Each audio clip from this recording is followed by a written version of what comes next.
Това, което се занимава поведенческата наука, е едно единствено нещо, и то е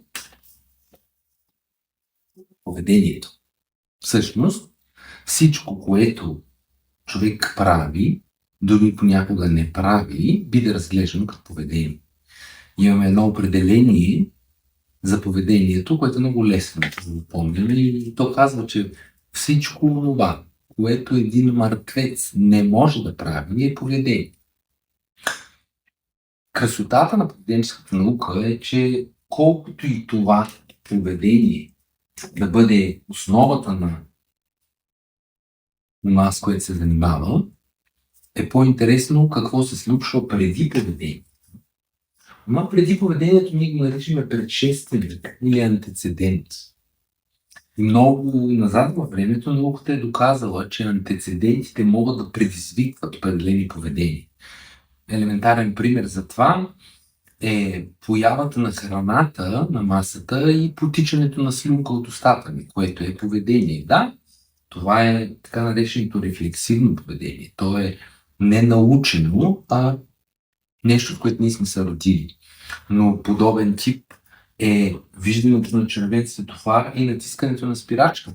Не сме се родили с това поведение, е нещо, което ние сме научили. Още по-интересно е, че поведенческата наука казва, че след поведението също има нещо. Ние наричаме това следствие на поведението. И това, което може да бъде следствието, са две основни неща. Едното наричаме подкрепител. Или нещо, което със сигурност, ако се случи след поведението, води до повишаване на вида, начина на изпълнение, чистотата и проявите.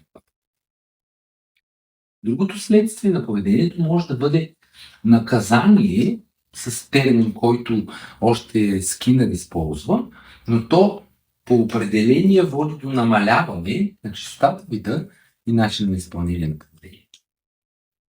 Всичко това може да бъде приложено в безумно много житейски и терапевтични и нетерапевтични ситуации и обяснява с лекота как ние научаваме определени поведения.